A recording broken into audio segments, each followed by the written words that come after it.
Et salut les amis. Allez, c'est parti pour la colorisation ProMarker. Bon, notre petit Krillin a besoin d'un peu de couleur, donc on va utiliser une couleur de base pour faire la peau.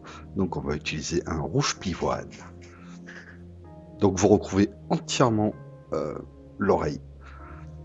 Voilà, je vous montre un petit peu la technique. Ce n'est pas nécessaire d'appuyer. Prenez votre temps. Même la colorisation est super importante en fait. Évitez de gribouiller sur un trait de crayon. Voilà. Ensuite, je prends un Pro Marker pêche douce.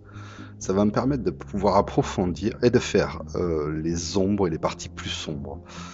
Donc on attaque direct l'intérieur de l'oreille. Bon, ce que je veux, c'est ne pas avoir d'écart et de traits qui va me montrer le reste. Donc je reprends mon rouge pivoine et je repasse par-dessus, ce qui me permet de mélanger les couleurs et de pouvoir faire une sorte de petite fusion. Faut pas hésiter, ça donne un style un peu plus sympa que des traits directs, voilà. Donc pour approfondir, je reprends un peu de pêche douce. On peut réutiliser, si nos traits s'effacent un petit peu, nos crayons pour l'ancrage. Et ne pas hésiter non plus à utiliser pour les bords extérieurs nos microns un petit peu plus épais. Et l'on fait pareil pour la deuxième oreille. Bon, elle est plus foncée parce que je fais venir l'ombre depuis son côté droite à lui. Il faudra bien respecter ça. Donc du coup, le côté droite du personnage sera forcément plus clair que le côté gauche. On passe ensuite au visage. Et là, je laisse un espace blanc qui me permettra d'utiliser une autre couleur un petit peu plus pâle. Bon, on ne perd pas trop de temps. J'utilise une version brush parce que la version brush est à une pointe de façon un petit peu pinceau, je dirais. Et ça permet d'avoir quelque chose d'un petit peu moins brut et de beaucoup plus doux. Voilà. Après, vous pouvez utiliser le rouge P1 classique de chez ProMarker. Ça va aussi très bien, hein, c'est juste un petit peu différent. Donc on repasse entièrement. J'utilise l'autre côté du crayon Pro Marker qui est en forme de fuseau et permet de couvrir une plus grande surface plus rapidement. Le but du jeu, c'est de ne pas laisser trop sécher son crayon, enfin son encre sur le personnage, sinon ça peut faire des traces. Bon, après il suffit de repasser un petit peu dessus. Utilisez aussi un papier de qualité. On n'en a pas parlé dans le précédent tuto, mais ne prenez pas de l'éco plus, c'est pas terrible. J'utilise de l'amande. Alors pourquoi l'amande? Alors c'est parce que c'est très proche du blanc. Et j'utilise l'amande parce que ça m'évite d'avoir des morceaux complètement blancs et ça me permet d'utiliser la fusion des couleurs et qui m'évitera d'avoir un trait grossier en plein milieu du visage. Et je vais même l'utiliser pour colorier l'intérieur des yeux. Voilà, bon, même si pour Krillin, c'est un choix que j'ai fait. On aurait très bien pu utiliser la couleur peau. Je reprends ma pêche douce pour commencer à créer de la profondeur sur le visage du personnage. Voilà, donc je choisis les zones qui me paraissent plus profondes et ensuite je passe.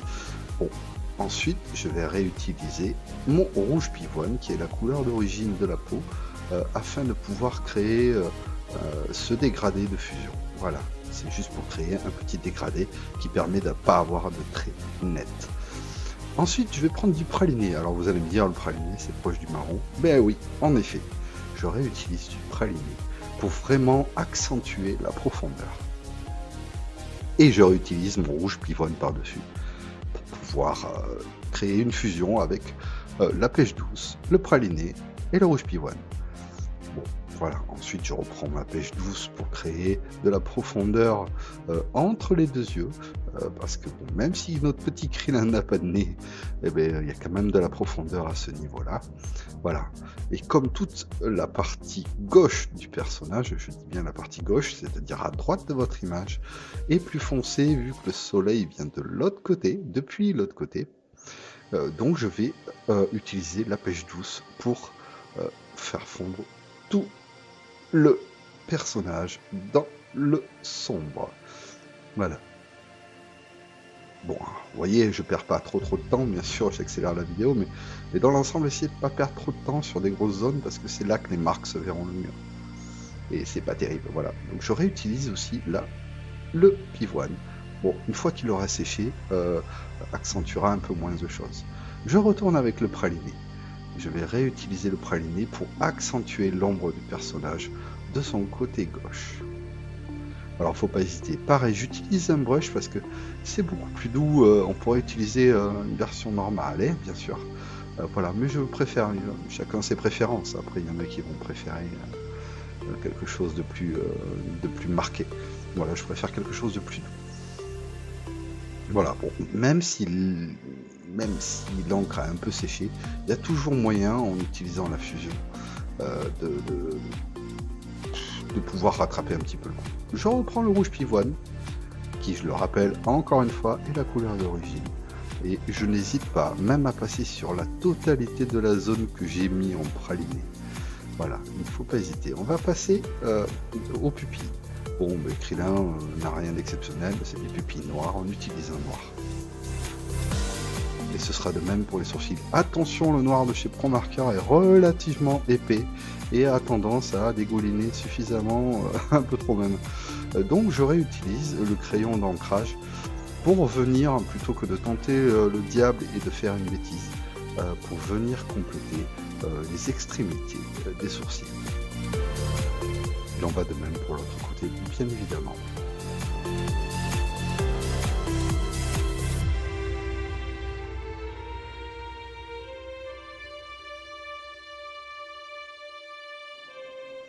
Prenons une petite règle. On va s'en servir pour faire les points bouddhistes de Krillin. Voilà, donc bon, ça me sert pas trop pour prendre des mesures, mais plutôt pour essayer de les mettre droits et par rapport au visage assez équilibré. Je les grossis et je fais ça avec la pêche douce. Voilà, maintenant on bascule au cou et c'est le même procédé que pour tout le visage. Donc du rouge pivoine pour la base de la peau, ensuite de la pêche douce pour assombrir un peu, et ensuite du praliné pour faire un côté beaucoup plus foncé, comme d'habitude.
Et l'on procède pareil pour les mains, enfin les bras plutôt.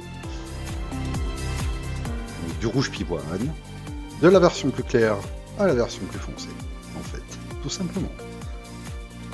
De la pêche douce pour accentuer les ombres. On y repasse du rouge pivoine pour fusionner un petit peu les couleurs, pour créer un dégradé. Voilà, j'y vais avec douceur, hein. On n'appuie pas sur les pro-marqueurs, c'est pas la peine. Voilà. On les laisse glisser, et hop. Ensuite, on ajuste les couleurs dont on a besoin, de la plus claire à la plus foncée. On fait de même sur le deuxième bras. Mais attention, ce bras-là est bien plus à l'ombre. Donc on va faire quelque chose de beaucoup plus sombre en fait. Voilà, donc je pars de la couleur simple, du rouge pivoine. Ensuite, on va faire une sorte de rectangle en fait qui va déterminer un petit peu la zone la plus claire. Et ensuite, on va passer de la pêche douce sur la totalité du reste du bras, puisque cette zone-là est à l'ombre. Et là, on va faire quand même une zone assez conséquente de couleur praline, qui va vraiment mettre l'accent sur l'ombrage qu'il va y avoir. Après, j'exagère pas, je pourrais faire une zone beaucoup plus grande, mais j'ai pas trop envie, ça va pas faire très joli. On bascule au t-shirt, on utilise un noir pour faire les parties qui vont être, j'ai envie de dire, au niveau du... enfin, sous le visage, quoi.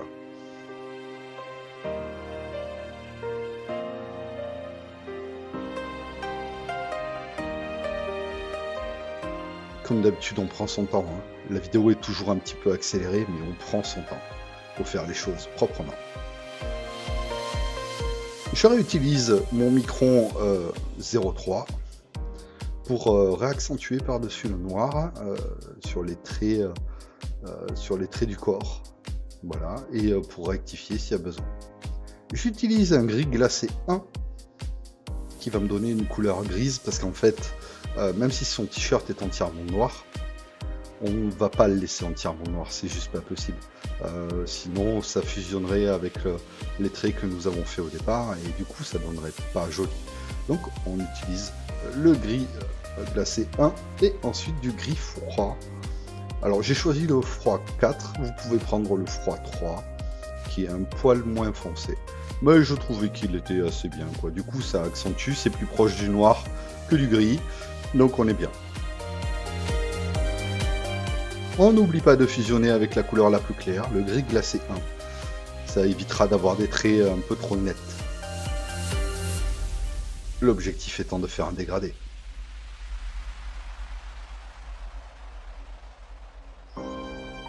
On passe aux pectoraux. Bon, alors la zone dessous, bien que ça ne se voit pas trop, est une zone quand même qui est située dessous, en arrondi. Du coup, je vais assombrir le bas pour accentuer l'effet de profondeur. J'utilise ensuite le gris froid 4 pour compléter 80 ou 90% de la zone. On va se garder une zone plus claire, c'est la zone la plus rebondie qui sera visible de la lumière. Et on utilisera un gris glacé 1 dessus. En fait, c'est la même couleur que le t-shirt, grosso modo. Voilà, et ça va nous servir de fusion en même temps. Bon, là, mon gris est un petit peu fatigué. Hein. Je dois vous avouer qu'il va falloir que j'aille en racheter un. Alors, sur le pectoral de gauche, je fais l'ombre un petit peu plus épaisse parce que, bon, ben, bien sûr, c'est pas pile poil au-dessus de sa tête, la lumière. Donc, elle est un petit peu décalée. Donc, c'est pour ça que je fais une zone un petit peu plus grande. Même principe que de l'autre côté, je remplis complètement, ou à 80%, la zone de gris foncé, de gris froid 4 exactement. Voilà, on fait quelques petites rectifications, et on n'hésite pas à déborder sur le noir, ça fait une sorte de fusion. On s'attaque aux manches du t-shirt, bon vu que c'est sous l'épaule, forcément ce sera assez sombre. Donc on fait quand même une grosse zone noire, et je vais utiliser pareil, du gris froid 4 et du gris glacé 1. Voilà, ça vous fait notre petit dégradé. On attaque la partie du torse, pareil, la partie supérieure est un petit peu sous l'épaule, donc du coup est très sombre.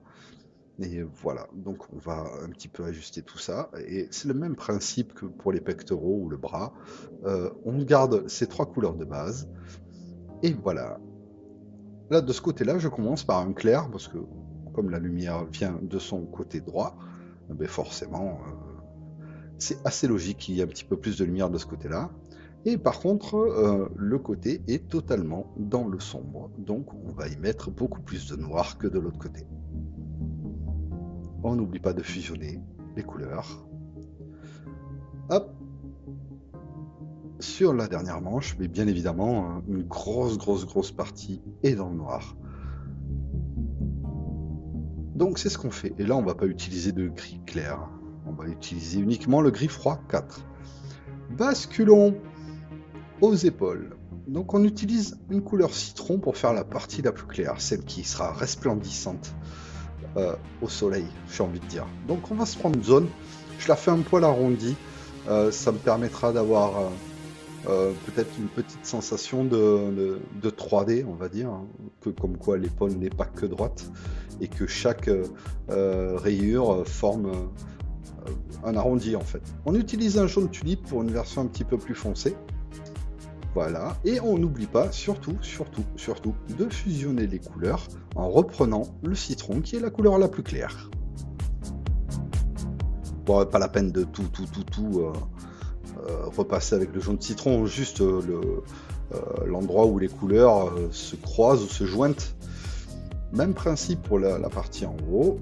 Et attention, j'utilise une couleur tournesol. Vous pouvez prendre aussi la couleur or, si vous n'avez pas de tournesol. Elle sera un poil plus foncée.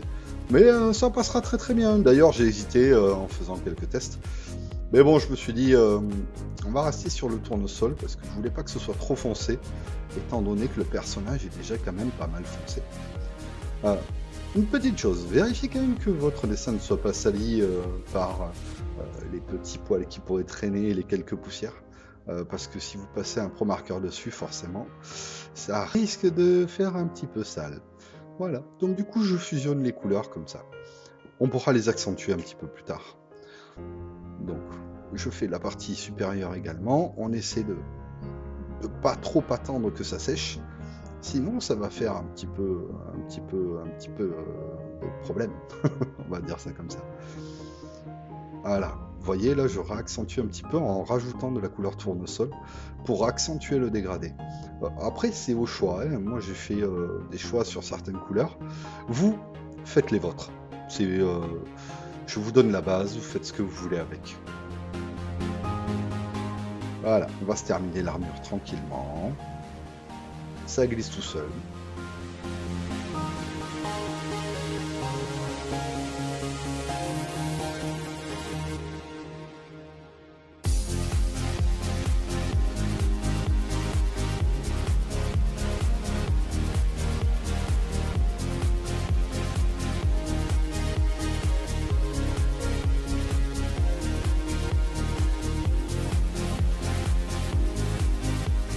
Je procède de même sur les abdos.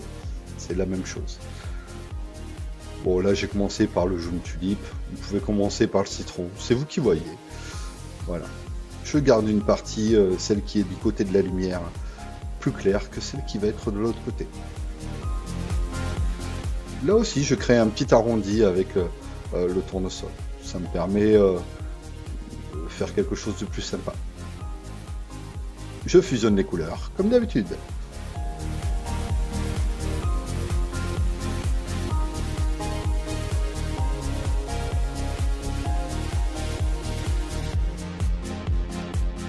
J'utilise de l'amande pour les parties blanches. C'est le même principe que ce que l'on a vu pour l'œil, les dents. Ça permet d'éviter d'avoir que du blanc. Donc après, c'est à la convenance, vous ferez comme vous voudrez. On fait de même de l'autre côté sur l'autre épaule. La différence, c'est qu'on va quand même garder l'emplacement où l'ombre de la tête de Krillin va apparaître. Donc j'utilise directement du tournesol pour créer l'ombre. Donc on va dire que le soleil est assez haut quand même. Mais du coup, il faut quand même que ce soit assez logique dans l'ensemble. Donc c'est vous qui verrez comment vous voudrez faire ça. Pour le reste, c'est le même principe que l'autre épaule.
Bon, il est temps de repasser tous les bords. Bon, on va le faire ici petit à petit, mais je vous conseille de le faire sur tout le personnage avant d'attaquer la partie après. Enfin, après, c'est au choix. Donc, utilisez un Micron 3 pour refaire tous les bords extérieurs du personnage.